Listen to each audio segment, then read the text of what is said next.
Assalamualaikum warahmatullahi wabarakatuh. Saya Nabila Putri Emarani, MPM 2114003.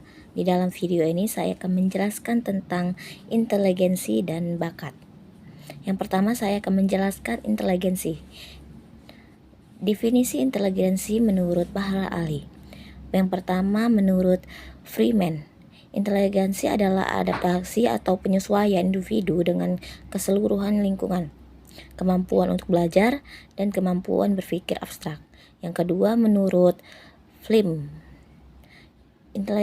inteligensi adalah kemampuan untuk berpikir secara abstrak dan kesiapan untuk belajar dari pengalaman. Nah, yang ketiga menurut David Wessler, menyatakan bahwa inteligensi merupakan kemampuan bertindak secara terarah, berpikir rasional, dan menghadapi lingkungan secara efektif. Nah, yang terakhir menurut Torbuch, inteligensi adalah ukuran bagaimana individu berperilaku yang diukur dengan perilaku individu, interaksi interpersonal, dan prestasi. Inteligensi juga dapat didefinisikan sebagai kemampuan berpikir abstrak, kemampuan mempertimbangkan, memahami, dan menalar, kemampuan beradaptasi dengan lingkungan, dan kemampuan total individu untuk bertindak dengan sengaja secara rasional dalam lingkungan. Nah, yang kedua ada macam-macam inteligensi.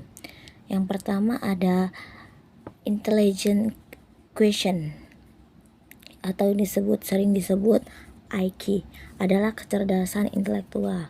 Orang yang memiliki IQ tinggi biasanya pandai menalar, memproses visual dan spasial, serta memiliki memori jangka panjang dan jangka pendek yang baik. Yang kedua, emotional quotient atau EQ adalah kecerdasan emosional. Seseorang yang memiliki kecerdasan emosional berarti ia mampu menyadari, mengatur, dan mengevaluasi perasaan. Bukan cuma perasaan diri sendiri, orang dengan IQ yang baik juga mampu menyadari perasaan orang lain. Selain itu, ia juga tahu apa dampak emosinya bagi orang lain. Nah, yang terakhir ada kecerdasan spiritual atau SQ, adalah kecerdasan spiritual. Kecerdasan ini menggunakan informasi spiritual untuk membantu mengatasi masalah sehari-hari dan mencapai tujuan. Orang dengan SQ yang tahu nilai tinggi makna dan visi hidupnya. Hal ketiga tersebut digunakan untuk mengeksplor potensi diri. Baik, selanjutnya saya akan menjelaskan materi bakat. Pengertian bakat adalah bakat mengandung makna kemampuan bawaan yang merupakan potensi yang masih perlu pengembangan dan latihan lebih lanjut. Karena sifatnya yang masih bersifat potensial atau masih laten, bakat merupakan potensial yang masih memerlukan ikhtiar, pengembangan, dan pelatihan secara serius dan sistematis agar dapat terwujud. Bakat bisa dikategorikan sebagai ability atau kemampuan. Nah, adapun jenis-jenis bakat.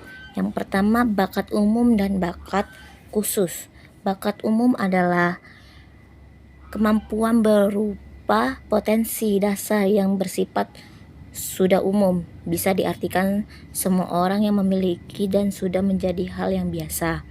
Ada beberapa contoh bakat umum manusia, diantaranya mampu berbicara, mampu berpikir, mampu berjalan atau bergerak, dan mampu menulis dan membaca. Nah, yang kedua ada bakat khusus. Bakat khusus merupakan kemampuan atau potensial khusus yang hanya dimiliki oleh orang-orang tertentu. Beberapa contoh bakat khusus yang ada di dalam diri orang-orang tertentu.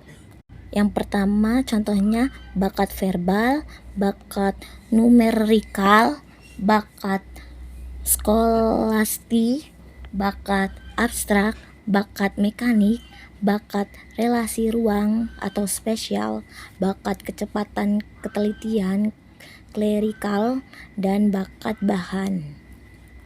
Nah, yang terakhir ada faktor-faktor yang mempengaruhi bakat. Ada 2 faktor. Yang pertama faktor internal dan faktor eksternal.